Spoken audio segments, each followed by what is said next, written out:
indisciplinados. Llega el primer clásico, el 23 de septiembre del 28, y lo gana la U. Efectivamente, se comprueba porque estos tenían que ganarle.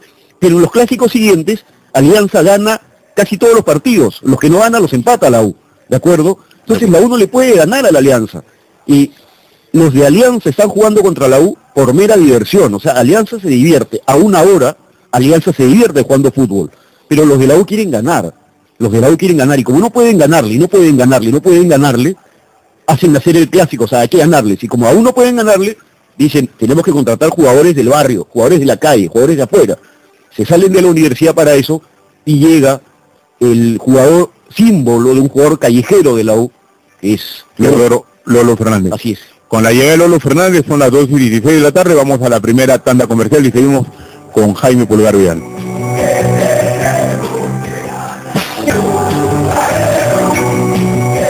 2:18 de la tarde, seguimos aquí en Hidalgo.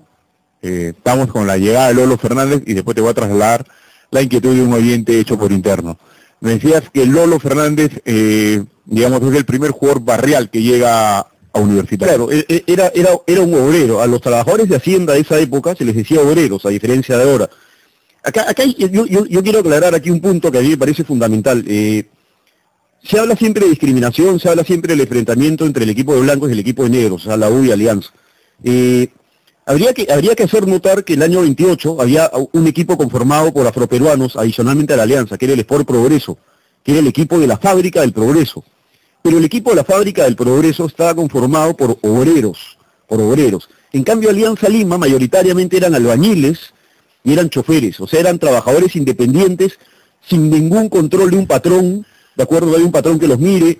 O sea, como... O sea, digamos, yendo un poquito de Alianza, ¿no? El Feo Salinas, que fue microbusero muchos años, digamos, enarbola ese símbolo de las raíces de Alianza Lima. Así es. Hay una diferencia fundamental entre ser obrero y ser albañil. El obrero tiene que entrar a las 8 de la mañana y salir a las 6, 7 de la noche, ¿sí? Por lo tanto, no puede tomar mucho alcohol porque tiene que cumplir un horario de trabajo, porque sabe que si no lo cumple, lo echan, así de simple, lo botan. En cambio, el albañil a veces no tiene trabajo, el adobero, Alejandro Villanueva era adobero, a veces no tiene trabajo, entonces, con el dinero que ha juntado cuando tuvo trabajo, tiene momentos libres, ¿de acuerdo? Donde hacían estas famosas jaranas aliancistas que siempre cuentan en los libros de historia de Alianza. Entonces, la U sí podía jugar con el Progreso. La U, el partido del partido entre la U y Progreso no nace clásico. Es un equipo de blancos contra otro de negro, pero no nace clásico porque a la U no le parecía mal que el Progreso jugase fútbol, porque era un equipo de obreros que eran dirigidos por el patrón, ¿de acuerdo? Por lo tanto, eran jugadores correctos, entre comillas. Ahora, justamente, ya que estás tomando ese tema, la consulta del oyente José Luis Arroyo era que él había escuchado que en Alianza Lima había gente aristocrática que ponía plata precisamente para que estos muchachos de barrio jueguen. Acá hay un asunto que es fundamental, y gracias por la consulta.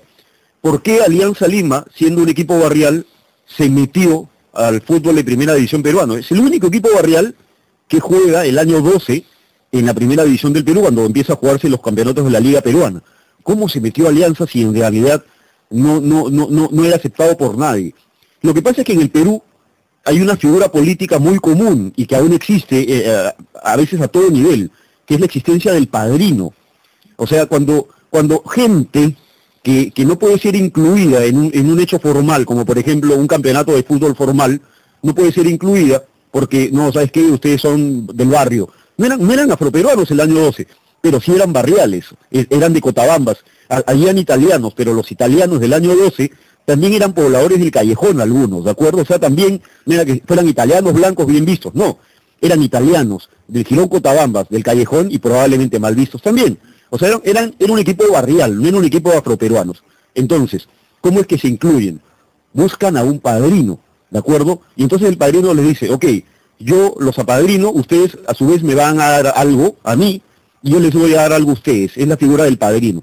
¿Quién fue el padrino de Alianza? Reconocido por él mismo lo reconoce en una entrevista, es Foción Mariátegui, que era el brazo derecho de Augusto B. Leguía. Para mí el padrino real es Augusto B. Leguía, pero no he encontrado pruebas que lo demuestren. Pero bueno, dejémoslo en Foción. Claro, y ahí, ¿quieres agregar algo más? No, que por eso Alianza es incluido en el fútbol, por Foción Mariátegui.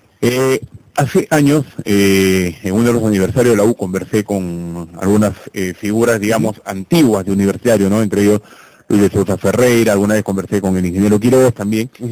Yo me trasladaba una inquietud que me quedó, no recuerdo cuál de los dos o quién más, pero me quedó flotando esa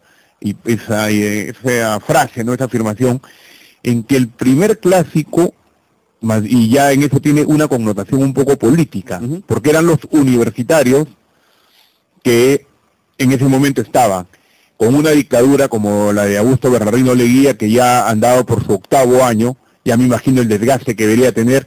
Si nos remontamos nomás, el 98 ya como era lo de Fujimori y era insoportable. Entonces, con ese desgaste ellos se enfrentaban, los universitarios contestatarios, contra el equipo del presidente, ¿no? Entre comillas. Entonces dice que como yo percibí que de ahí nacía esa animadversión de universitario hacia el equipo Alianza. Sí. ¿No? Son dos situaciones. La que tú mencionas es una, que es totalmente correcta, y la otra es la del equipo disciplinado contra el equipo barrial. Hay un hecho que es interesante sobre lo que tú dices. Alianza Lima venía jugando ya los campeonatos desde el año 12 y luego desde el año 26 cuando se reinician, y Alianza Lima tiene 3 partidos contra un mismo equipo en los que los partidos terminan en bronca. O sea, ese pudo ser el primer clásico del fútbol peruano. Era el Alianza Lima contra el Association Football Club. Era lo mismo, el Association era un equipo de élite, claro, de estudiantes contra un equipo barrial. Pero ¿qué cosa no tenía la Association que sí tuvo la U? Los de la Association tenían el apoyo de Leguía, porque este equipo de élite era venido a menos. Era un equipo bien empobrecido. Cada vez que querían salir de gira, y el Association sale de gira el año 25 a Costa Rica, le piden apoyo a Leguía. Hubo un jugador de la Association que fue símbolo de la U, que es Mario de las Casas. Así es, pero era un equipo leguista. Ahora, los de la U no solamente podían ser contestatarios, que lo eran, pero leyendo las fuentes hay un hecho muy curioso.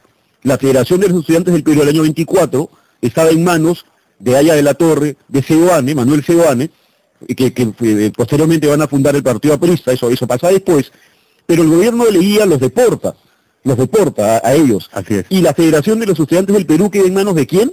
De estudiantes del Partido Civil, que aún existía en esa época. Ya estaba muriéndose el Partido Civil y era enemigo de Leguía. Claro, y en ese tema, por ejemplo, justo traigo a colación ese diálogo que tuvimos en el San Martín, ¿no? Mira, viendo un partido y hablamos de otra cosa, ¿no? Sí, no, claro.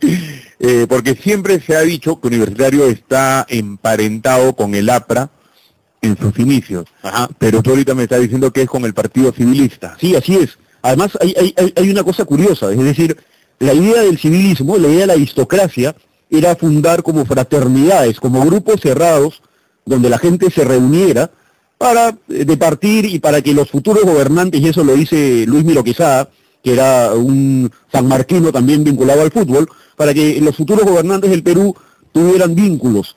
Y entonces a los civilistas les gustaba hacer este tipo de grupos cerrados. ¿Por qué? ¿Por qué te digo esto? Si existía una federación de los estudiantes del Perú, ellos mismos han podido jugar fútbol sin tener que fundar dentro una nueva institución diferente. De acuerdo a la FEP, decía, bueno, el equipo de la FEP. Pero no, estos civilistas crearon dentro de la FEP una institución al margen, que era la Federación la Federación de Fútbol, o sea, una institución separada. Pero no cabe también acá una hipótesis que el paralelismo está emparentado siempre con el Partido Aprista, por decir, ¿no? Había la Central General de Trabajadores, ellos crearon la CTP. Ajá. O sea, siempre el APRA históricamente ha formado el paralelismo. ¿No puede ser también que este paralelismo haya sido también producto de una idea aprista? En todo caso, habría que ir por partes. Primero hay que recordar que el APRA fue fundada después. No fue fundada en México. Cuando Aya la Torre es deportado, él funda en México el Partido Aprista. Lo que debe estar ocurriendo, y es lo que siempre ocurre, es que, con el tiempo, las cuestiones que uno conoce se convierten en tradición, que es lo que ha pasado con la fundación de la U 7 de agosto. ¿Qué pasa? Que en los años 30 el APRA cobra mucha fuerza. Una vez que cae Leguía, va a venir la elección entre Sánchez Cerro y Aya de la Torre. Es una elección impresionante, los discursos públicos son impresionantes, y el APRA tiene que haber cobrado fuerza en la universidad. Entonces, en esos años de los 30, cuando la U se convierte en Universitario de Deportes, tiene que haber habido ese vínculo entre APRA y U, que no fue un vínculo de fundación. Pero ese vínculo de los 30, en los 50, cuando la gente hablaba de eso, lo remontaba a los inicios, sin recordar que el APRA no existía el año 24 todavía. Por lo menos el 7 de agosto no existía el APRA, ¿me entiendes? Claro. Ese vínculo U-APRA tiene que haber sido los 30, sin Y ninguna para duda. los 20 y tantos civiliza. Sí, para los veintitantos civilismo, o sea, eso es definitivo. Y te pongo un ejemplo más con respecto a estos cambios que hace la tradición. En los 50, el equipo de la Garra, y tú lo lees en todos los periódicos, en los 40, más que en los 50, en los 40, el equipo de la Garra, el equipo que mostraba garra, era Alianza, no era la U, era Los Alianza. 40. Sí, yo creo que la Garra Crema tiene que haber nacido en los grandes años de la U, en la Copa Libertadores, En los 60. en los 60. Una vez que nace la Garra, uno la traslada pues a los orígenes, dicen, no, estos estudiantes contestatarios, con garra, dice. Ahora, que también existe, a ver, eso también una vez lo conversé con el ingeniero Quiroz, Ujú. que años atrás era fuente permanente de consulta para saber la historia de la U, ¿no? Sus libros son espléndidos. Claro,